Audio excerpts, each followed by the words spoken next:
He told me to turn around. The cuffs brushed my wrist. 20 minutes earlier, I was supposed to be in a glass conference room downtown chairing an emergency strategy session on police misconduct.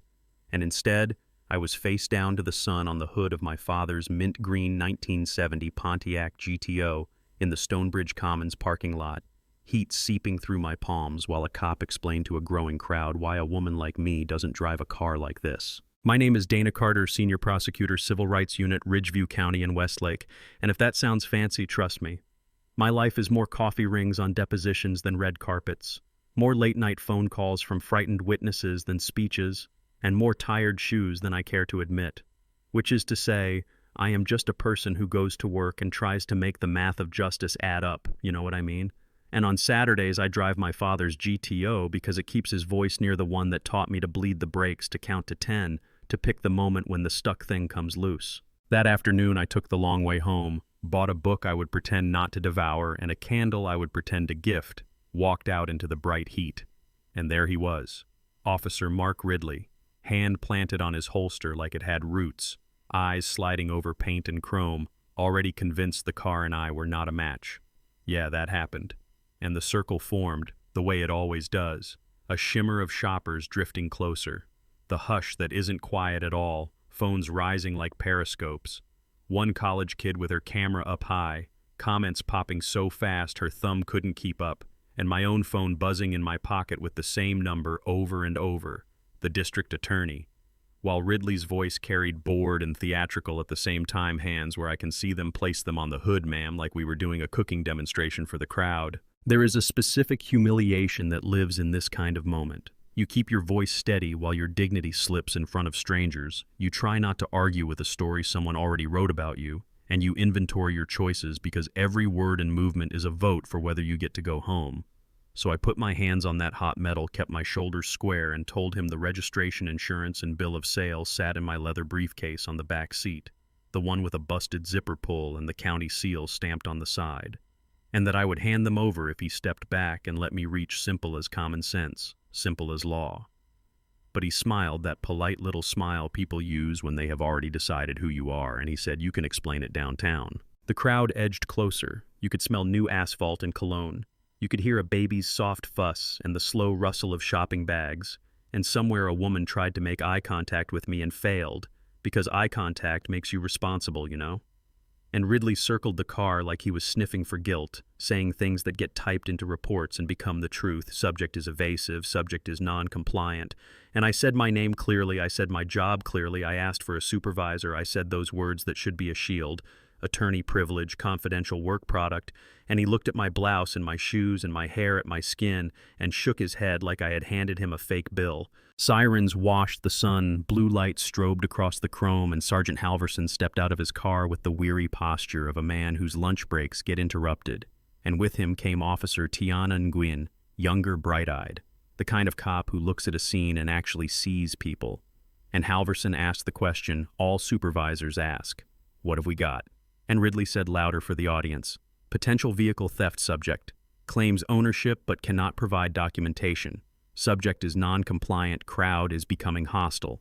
And that word hostile did a little work on the air. You could feel people brace like we were all suddenly actors in a scene that could go wrong. I repeated myself like a prayer and a boundary. "The documents are in my briefcase. I will hand them to you. You may not search my briefcase without a warrant or probable cause." Fourth Amendment in plain clothes. And the college kid's live stream comments spiked so hard you could see panic flash across her screen, and somewhere a local news van swung its dish up like a shark fin. In the second row of that human circle, an older woman pressed forward, thin shoulders, sharp eyes, a voice that had been obeyed. "That's Ms. Carter from the DA's office," she said. "That's Dana," and the name collected in the air like a bead of water on a leaf.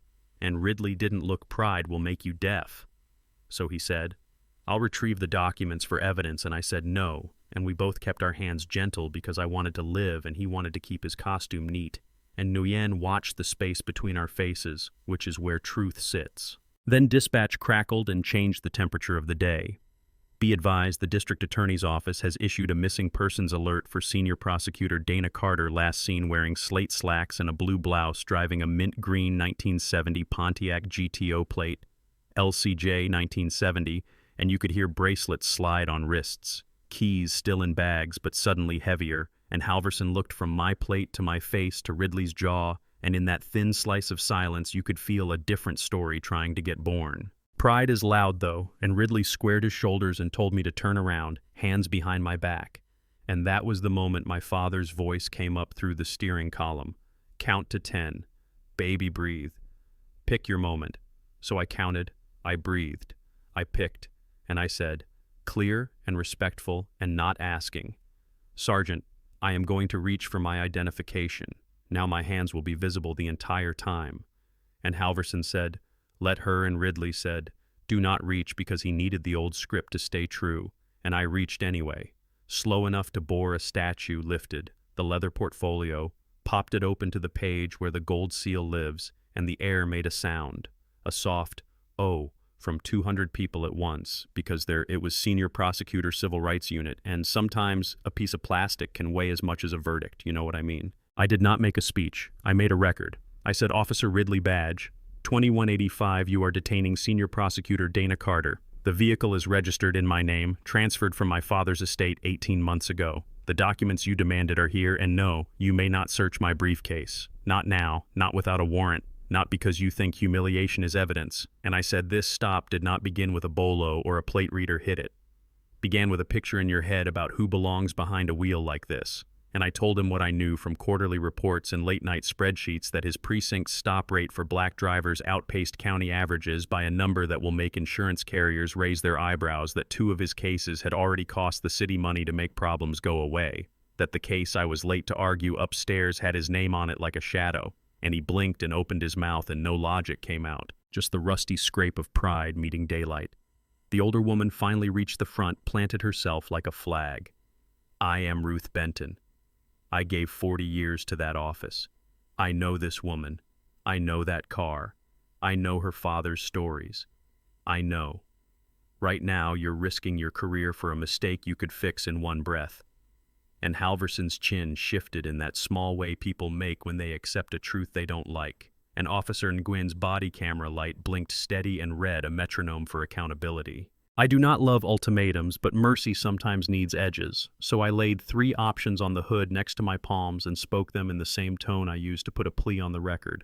Option 1, immediate suspension pending a federal civil rights investigation, possible criminal charges, termination, available due process, intact, consequences real. Option 2, voluntary demotion with 200 hours of bias and constitutional training at the academy, plus sworn public testimony before the state legislature about what happened here and why it happens too often, with your story on the record, so cadets hear it and cannot pretend they weren't taught.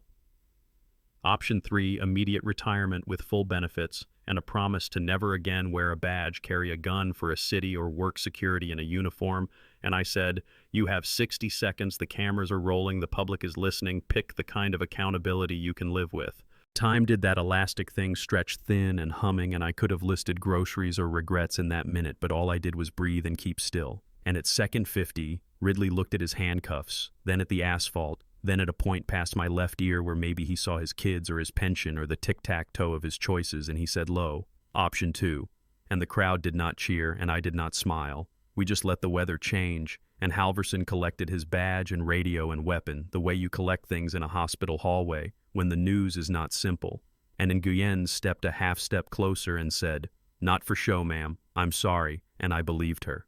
The news camera tried to swallow my face, and I gave them one sentence. We're fixing this with policy, not posts. And then I slid a 1-page memorandum across the GTO's paint, the same memo I had typed with my thumb while I was waiting to be allowed to breathe like a person.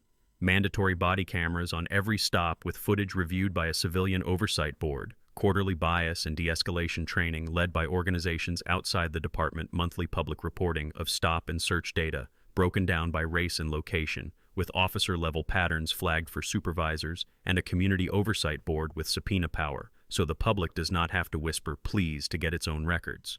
And people say paperwork is boring, but paperwork is how you make promises hold still. Commissioner Charles Benton pulled up, then sirens screaming, and then strangled silence saw his mother in the front row like a lighthouse, took in the scene the way a man trained to make decisions does.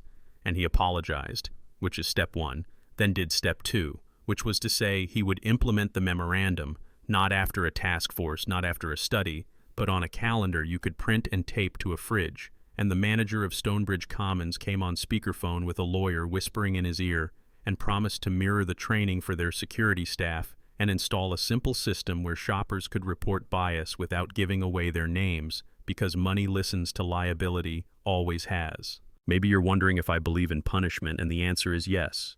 And I believe in education that makes punishment mean something tomorrow and 2 Mondays later.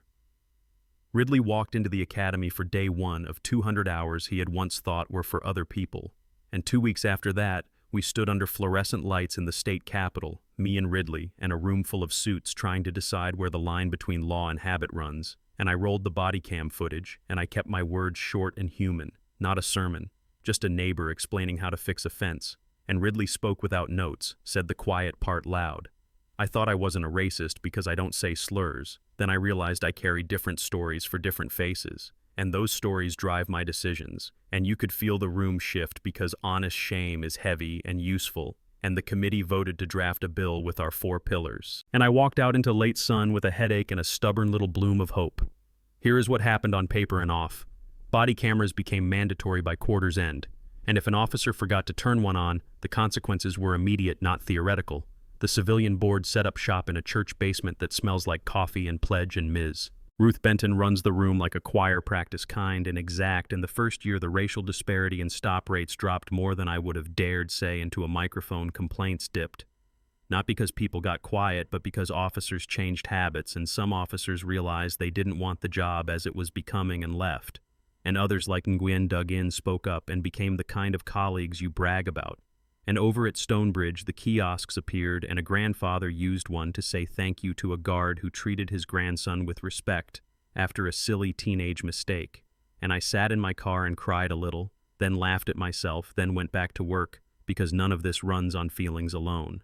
People ask me about Ridley like I'm holding a private ledger, and I'm not. But I will tell you this. He kept his choice. He shows up at academies and community colleges and church basements to say the worst 10 minutes of his career out loud. He looks out at rookies who look like him and says, "You cannot police what you refuse to examine inside yourself." He testifies when he's asked without making himself the hero. And some people will never forgive him, and I don't ask them to. Forgiveness isn't in my job description. Accountability is. So we put it into policy and budgets and evaluations that finally count the right things. And we accept that not everyone will clap for repair when what they want is the hammer, and we keep going anyway. A year after the parking lot, the county put a small bronze marker under the lamp where my palms burned, and I counted to 10. And it doesn't put my name in lights, it just says when a story built on prejudice got loud, a different story answered.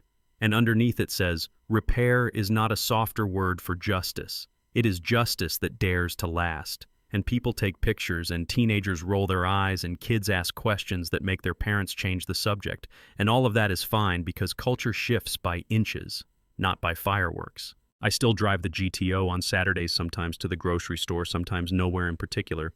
And every time I slide into that seat, I hear my father's gravelly laugh and his quiet math count to 10. Pick your moment. Decide what kind of person you will be when it is your turn to choose. And I think about the circle in that lot. The college kid with her arm going numb so we could see Ruth with her voice like a gavel, Nguyen with her camera and her decent heart, Halverson with his tired fairness, the commissioner with his mother watching Ridley with the cuffs he put down. And I remember that the fastest way to lose a fight is to try to win it alone. Maybe you're with me so far and maybe you're not, which is fair because this is the part where people split and argue in good faith. Should I have picked option 1 for Ridley and been done with him? Should I have insisted on the hammer? Would that have been cleaner? Would the numbers look the same? Now, do we owe anyone the chance to learn on the job when the job can break bones and rights? Or do we owe it to all of us to accept that reform is messy and slow and still worth it? Pick your lane and tell me why, because I want to hear it. Drop your take in the comments. Tell me what justice looked like when it knocked on your street. Tell me if you have been the person pressed to the hood or the person holding the phone or the person who finally spoke and broke the spell. Argue with me respectfully, bring your facts, bring your story, and if you think driving while black is not probable, cause say it plain. If you have a different story, bring it here and we will test it against the numbers. And if this moved something in you, hit subscribe so we can keep telling the hard ones and keep our eyes open together out loud where everyone can hear us.